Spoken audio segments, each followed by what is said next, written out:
ஊனமுற்றோர்களுடைய தினமாக கொண்டாடப்படுகிறது. மாற்றுத்திறனாளிகளுக்கான திறமைகளை கண்டறிந்து அவர்கள் செய்த சாதனைகளை இந்த உலகத்தில் அடையாளப்படுத்தக்கூடிய ஒரு நாளாக இது தேர்ந்தெடுக்கப்பட்டிருக்கிறது. இந்தியாவில் மட்டும் கிட்டத்தட்ட 7 கோடிக்கும் அதிகமான மாற்றுத்திறனாளிகள் வாழ்ந்து வருவதாக புள்ளி விவரங்கள் சொல்கிறது சகோதரர்களே. அதிலும் குறிப்பாக தமிழகத்தில் மட்டும் உடல்நிலை பாதிக்கப்பட்ட உடல் அங்கஹீனமான மாற்றுத்திறனாளிகள் 30 லட்சத்துக்கும் மேற்பட்டவர்கள் இருக்கிறதாக என்பதாக சொல்லப்படுகிறது. மாற்றுத்திறனாளி என்பது உடலிலோ மனதிலோ ஏற்பட்ட மாற்றத்தின் காரணமாக இயல்பாக மற்றவர்கள் செய்யக்கூடிய வேலைகளை செய்ய முடியாத ஒரு நிலைக்கு தள்ளப்படுபவர்கள் தான் மாற்றுத்திறனாளிகள் என்று சொல்லப்படுகிறார்கள். ஆரம்ப காலகட்டத்தில் இஸ்லாத்திற்கு முன்னுள்ள நிலைப்பாடு எப்படி இருந்தது என்று சொன்னால், நீக்ரோக்கள் ஓரங்கட்டப்பட்டார்கள், கருப்பின மக்கள் ஓரங்கட்டப்பட்டார்கள், அதே போல பெண்கள் ஓரங்கட்டப்பட்டார்கள், ஆக தாழ்நிலையில் உள்ள வசதியற்ற மக்கள் ஓரங்கட்டப்பட்டார்கள். ஓரங்கட்டப்பட்ட மக்களில் பிரதானமாக மாற்றுத்திறனாளிகளும் ஓரங்கட்டப்பட்டார்கள். அவர் எந்த குடும்பத்தில் எவ்வளவு ஹை குவாலிட்டி குடும்பத்தில் பிறந்திருந்தாலும் அவர் உடல் பாதிக்கப்பட்டது என்பதற்காக அங்கஹீனமானவர் என்று சமூகத்தால் புறந்தள்ளப்பட்டு அவர்கள் இருக்கின்ற அந்த சபை, அவர்கள் வாழ்கின்ற அந்த பகுதி தாழ்த்தப்பட்ட பகுதியாக கணிக்கப்பட்டது. சகோதரர்களே, முஹம்மது ரசூலுல்லாஹ் என்ற சூரியன் உதயமான பிறகுதான் அந்த மக்களுக்கு ஒரு விடிவு காலமே பிறந்தது. அல்லாஹ் ரப்புல் ஆலமீன் லைஸா அலல் அமா ஹரஜும் வலா அலல் ஆரஜ் ஹரஜும் வலா அலல் மரீதி ஹரஜ், மாற்றுத்திறனாளிகளான, கால் ஊனமான, கண் குருடான, உடல்நிலை சரியில்லாத மக்களோடு ஒன்றாக சரிக்கு சமமாக உணவருந்துவது குற்றமில்லை, அவர்களோடு வாழ்வது குற்றமில்லை என்ற இறைவனின் சாட்டையடி பதிவுக்கு பிறகு மாற்றுத்திறனாளிகளுடைய மங்காத புகழை முஹம்மது ரசூலுல்லாஹி ஸல்லல்லாஹு அலைஹி வஸல்லம் இந்த உலகத்தில் கொண்டு வந்தாங்க. அதிலையும் குறிப்பாக வரலாறு சிறப்புமிக்க பிரசித்தி பெற்ற சஹாபாக்கள்ல முஆத் இப்னு ஜபல் ரலியல்லாஹு அவர்களுக்கு பிரதானமான இடம் உண்டு. முஆத் இப்னு ஜபல் யார் என்று தெரியும் என்று நினைக்கிறேன். யமன் தேசத்திற்கு பெருமானார் ஸல்லல்லாஹு அலைஹி வஸல்லம் அவர்கள் அவரை கவர்னராக நியமனம் செய்தார்கள்.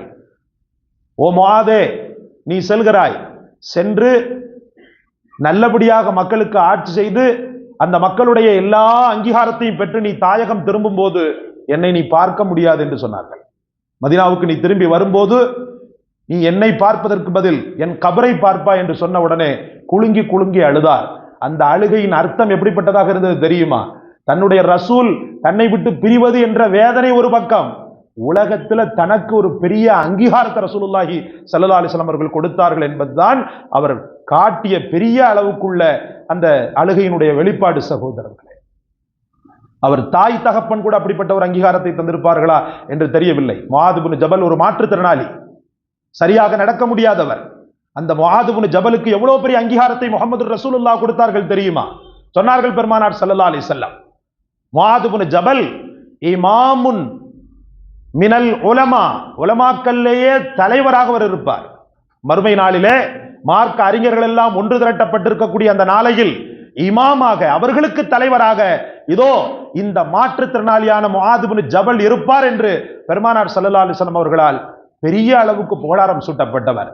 அவருடைய உடலில் அங்கஹீனம் இருக்கிறது என்பதை அவரே மறக்கக்கூடிய அளவுக்கு முஹம்மது ரசூலுல்லாஹ் அவருக்கு பெரும் அங்கீகாரத்தை தந்தார்கள். சகோதரர்கள், அது மட்டுமல்ல, 4 பேரிடத்தில் குர்ஆனை கற்றுக்கொள்ளுங்கள் என்று சொன்னார்கள் பெருமானார் ஸல்லல்லாஹு அலைஹி வஸல்லம்.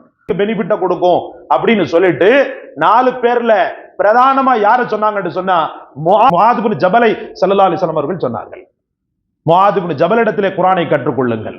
அல்லாஹ் தஆலா அவருடைய உடலைத்தான் கொஞ்சம் முன்பின் ஆக்கியிருந்தானே ஒழிய அவருடைய குரல் வளத்தை அல்லாஹ் ரப்புல் இஸ்ஸத் பெரிய அளவுக்கு ஒரு பெரும் மந்திரமாக, மக்களால் மயக்கப்படக்கூடியதாக, மக்களால் ஈர்க்கப்படக்கூடியதாக அல்லாஹ் ரப்புல் இஸ்ஸத் ஆக்கினார். அது மட்டுமல்ல சகோதரர்களே, மாற்றுத்திறனாளியான ஹஜ்ரத் அப்துல்லா இப்னு உம்மு மக்தூம் ரலியல்லாஹு, கண் பார்வையற்ற அவருக்கு பெருமானார் ஸல்லல்லாஹு அலைஹி வஸல்லம் அவர்கள் எவ்வளவு பெரிய அங்கீகாரத்தை கொடுத்தார்கள் என்று சொன்னால், நான் சொல்வேன், அந்த மக்களை நான் மாற்றுத்திறனாளி, சக்தியற்றவன் என்று அவர்கள் தன்னையே நினைக்க முடியாத அளவுக்கு சமூகத்தின் அங்கீகாரத்தை முஹம்மது ரசூலுல்லாஹ் கொடுத்தார்கள். ஹஜ்ரத் அப்துல்லா இப்னு உம்மு மக்தூம் பார்வையற்ற அவரை கூஃபா நகரத்தினுடைய கவர்னராக நியமனம் செய்தார்கள். கூஃபா நகரத்தின் கவர்னராக முஹம்மது ரசூலுல்லாஹ் நியமனம் செய்தார்கள். அது மட்டுமல்ல, ஒரே ஒரு முறை அவரை கொஞ்சம் லேசாக எரிச்சலோடு பார்த்ததன் காரணமாக அபஸ வதவல்லா அன் ஜாஅஹுல் அமா, பெரும் மக்களுக்கு மத்தியிலே, அபூ ஜஹல், உத்பா போன்ற பெரும் பெரும் செல்வந்தர்களுக்கு மத்தியிலே இஸ்லாத்தை பெருமானார் ஸல்லல்லாஹு அலைஹி வஸல்லம் அவர்கள் போதனை செய்து கொண்டிருந்த போது பார்வையற்ற உம்மு மக்தூம் உள்ளே நுழைவார். உள்ளே நுழைந்து யா ரசூலல்லாஹ் யா ரசூலல்லாஹ் என்று தடமாடுவார். அவர் நினைப்பார் ரசூலுல்லாஹி ஸல்லல்லாஹு அலைஹி வஸல்லம் அவர்கள் தூரத்தில் இருக்கிறார்கள் என்று சத்தமிட்டு அழைப்பார். அது ஒரு பெரிய இடைஞ்சலை ரசூல் ஸல்லல்லாஹு அலைஹி வஸல்லம் அவர்களுக்கு ஏற்படுத்தியதாக அவரை பார்த்து அப்படின்ற ஒரு மாதிரி முகத்தை சுளித்தார்கள். இந்த ஒரு சுளிப்பை கூட ரப்புல் ஆலமீனால் பொறுத்துக் கொள்ள முடியவில்லை. மாற்றுத்திறனாளிகள் மதிக்கப்பட வேண்டும் என்பதில் அந்த மாண்பாளனான அல்லாஹ்வும் பெரிய அளவுக்கு இருந்தான். அதனால்தான் சூரத்துல் அபஸை இறக்கினான். அபஸ வ தவல்லா. நமது நபி அவரை கண்டு கடுகெடுத்தார், முகம் சிடுசிடுத்தார், அவரை புறக்கணித்தார் என்ற அந்த வசனத்தை இறக்கின உடனே ரசூல் ஸல்லல்லாஹு அலைஹி வஸல்லம் சில நேரத்தில் அவர் வரும்போது சொல்வார்களா, எனக்கு நேர்வழி தரப்பட்டதோ அந்த உம்மு மக்தூம் வருகிறார் என்று சொல்வார்களாம். அந்த அளவுக்கு அவரை பெருமைப்படுத்தினார்கள் முஹம்மது ரசூலுல்லாஹி ஸல்லல்லாஹு அலைஹி வஸல்லம். அது மட்டுமல்ல, தான் மதீனாவில் இல்லாத காலமெல்லாம் அவரை அமீராக நியமனம் செய்தார்கள். ஒரு பார்வையற்றவரை அமீராக நியமனம் செய்வது என்பது எவ்வளவு பெரிய ஆச்சரியம். தட்டு தடுமாறி வீட்டில் கூட சரியாக நடக்க முடியாதவர். அப்படிப்பட்ட உம்மு மக்தூமை இந்த சமூக அரங்கத்தில் பெரிய அளவுக்கு பட்டொலி வீசி பிரகாசிக்க செய்தவர்கள் முஹம்மது ரசூலுல்லாஹ். உம்மு மக்தூமே மறக்கக்கூடிய அளவுக்கு, தான் முடியாதவன் என்று மறக்கக்கூடிய அளவுக்கு அவரை சமூகத்தின் உச்சாதியில் வைத்து அழகு பார்த்தார்கள் முஹம்மது ரசூலுல்லாஹி ஸல்லல்லாஹு அலைஹி வஸல்லம். சகோதரர்களே, அது மட்டுமல்ல, இத்மான் இப்னு மாலிக் ரலியல்லாஹு, பார்வையற்ற சஹாபி, பார்வை சிறிது குறைபாடு உள்ளவர். அந்த பார்வையற்ற சஹாபி ஒரு முறை முஹம்மது ரசூலுல்லாஹி ஸல்லல்லாஹு அலைஹி வஸல்லம் அவர்களை பார்க்க வந்தபோது, அன்பிற்குரிய அல்லாஹ்வின் பெருமக்களே, யா ரசூலல்லாஹ், நான் சிறிது தூரத்தில் இருக்கிறேன், பள்ளிவாசலுக்கும் எனக்கும் மத்தியிலே, என் வீட்டிற்கும் மத்தியிலே ஒரு ஓடை ஒன்று குறுக்கிடுகிறது. இரவு நேரங்களில் நான் வரும்போது சில நேரங்களில் ஓடையில் விழுந்து விடுகிறேன். தட்டு தடுமாறி நான் வரக்கூடிய ஒரு சூழலில் ரொம்ப கஷ்டத்தை நான் மேற்கொள்கிறேன்.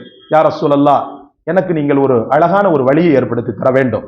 நான் என் சமூக மக்களுக்கு இமாமாக இருக்க ஆசைப்படுகிறேன். என் மக்களும் சேர்ந்து வந்து என்னோடு சேர்ந்து வருகிறார்கள். ஆனால் எனக்கு இப்படி வருவது ரொம்ப கஷ்டமாக இருக்கிறபடியால் என் வீட்டிலேயே ஒரு மஸ்ஜிதை போன்ற ஒரு ஒன்றை ஏற்படுத்தி நான் மக்களுக்கு, என் குடும்பத்தாருக்கு தொழ வைக்க விரும்புகிறேன். யா ரசூலே, தாங்கள் வந்து ஒரு இடத்தை தொழுமிடமாக்கி எனக்கு நீங்கள் வழிகாட்ட வேண்டும் என்று கேட்பார். கேட்ட மாத்திரத்திலேயே உடனே பெருமானார் ஸல்லல்லாஹு அலைஹி வஸல்லம் நாளை வருகிறேன் இன்ஷா அல்லாஹ் என்று சொல்வார்கள். சொன்னதன் பேரிலேயே ஹஜ்ரத் அபூபக்கர் சித்திக் ரலியல்லாஹு அவர்களை அழைத்து கொண்டு ஹஜ்ரத் இத்பான் உடைய வீட்டிற்கு செல்வார்கள். இத்பானுடைய வீட்டிற்கு சென்றவர்கள் எங்கே தொழ வேண்டும் என்று சொல்லி கேட்பாங்க. அவர் ஒரு குறிப்பிட்ட இடத்தை காட்டுவாரு. உடனே பெருமானார் ஸல்லல்லாஹு அலைஹி வஸல்லம் முற்பகல் நேரம், எப்பா நீ பின்னாடி நில்லுன்னு சொல்லிட்டு எல்லா மக்களையும் பின்னாடி நிற்க சொல்லி பெருமானார் ஸல்லல்லாஹு அலைஹி வஸல்லம் 2 ரக்காத்துக்கள் தொழ வைத்து, இந்த இடத்தை நீ தொழுமிடமாக ஆக்கிக்கொள், இனிமேல் நீ பள்ளிக்கு வந்து கஷ்டப்பட அவசியம் இல்லை, அந்த ஓடைகளிலும் விழ வேண்டிய அவசியம் இல்லை என்பதை அழகான முறையிலே அவருக்கு என்ன செய்வார்கள், வழிகாட்டுவார்கள். அன்பிற்குரிய அல்லாஹ்வின் பெருமக்களே, சமூகத்தால் புறக்கணிக்கப்பட்ட மக்களை இந்த உலகத்தில் அழகான முறையிலே வெளிக்கொணர்ந்தவர்கள் முஹம்மது ரசூலுல்லாஹி ஸல்லல்லாஹு அலைஹி வஸல்லம். மாற்றுத்திறனாளிகளுடைய மன உணர்வை புரிந்து முஹம்மது ரசூலுல்லாஹ் நடைபோட்டார்கள். சித்தவரமை பிடித்த ஒரு பெண் மதீனா நகரத்து வீதிகளில் அவர் அலைவார். மக்களை காணும் போதெல்லாம் என்ன செய்வார், என்னிடத்தில் பேச வாருங்கள் என்று ஓடோடி செல்வார். ஆனால் பைத்தியக்காரி என்பதற்காக அவர் ஓரங்கட்டப்பட்டார். மக்கள் அவர் வந்தாலே ஒதுங்கிவிடக்கூடிய ஒரு சூழல் தான் ஏற்பட்டது. ஆனாலும் அந்த பெண்மணி விடாப்பிடியாக சில பேரிடத்துல பேசுவார். அப்படி ஒரு நாள் முஹம்மது ரசூலுல்லாஹி ஸல்லல்லாஹு அலைஹி வஸல்லம் அவர்கள் செல்லக்கூடிய நேரத்தில் ரசூலுடைய கைகளை பற்றி பிடிப்பார். உடனே முஹம்மது ரசூலுல்லாஹி ஸல்லல்லாஹு அலைஹி வஸல்லம் ஒரு குழந்தையை போல மாறுவார்கள். ஒருத்தருக்கு உதவி பண்றது, ஒரு புத்தி பேதலிச்சவனுக்கு உதவி பண்றது, மாற்றுத்திறனாளிக்கு உதவி பண்றதெல்லாம் யதார்த்தம். ஆனா யதார்த்தத்தை மீறியது எது தெரியுமா?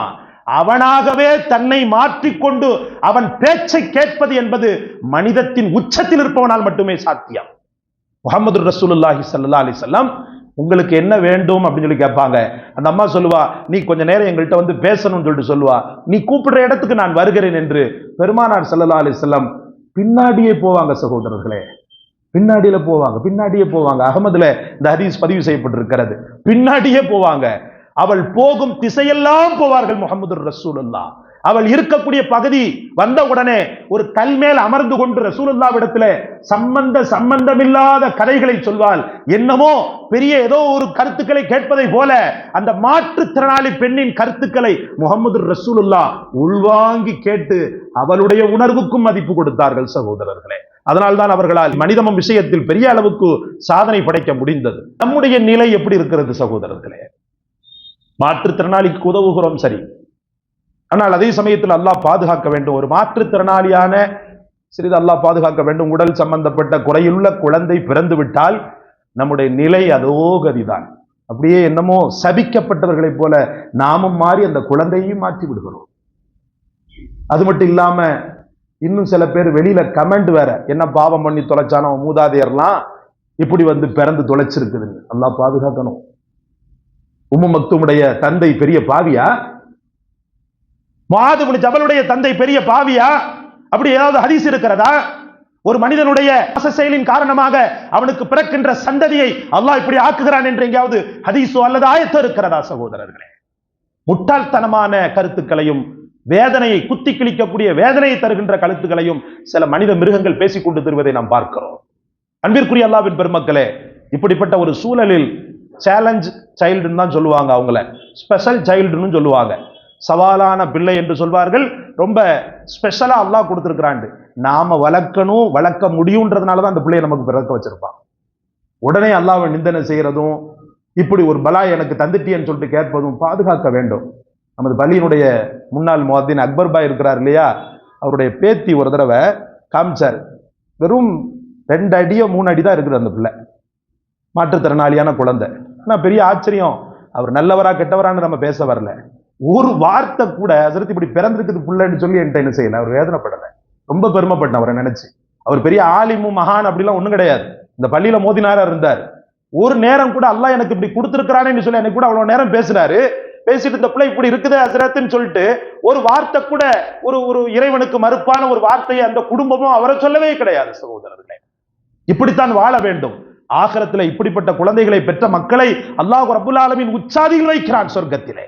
ஏனென்றால் உலகத்தின் வாழ்க்கையிலே சாதாரணமான ஒரு முள் குத்தினால் கூட அந்த வேதனையே பாவத்தின் பரிகாரமாக ஆக்கக்கூடிய இறைவன் இப்படிப்பட்ட ஒரு மாற்றுத்திறனாளி குழந்தையை ஒரு பெற்றோருக்கு தந்து விட்டானால் அந்த பெற்றோரை அல்லாஹ் ஆசீர்வதிக்கப்பட்டவர்களாக உயர்ந்த சொர்க்கத்தின் பிரதானமான மக்களாக அல்லாஹ் ஆக்குகிறான் என்பது உறுதியான விஷயம் சகோதரர்களே.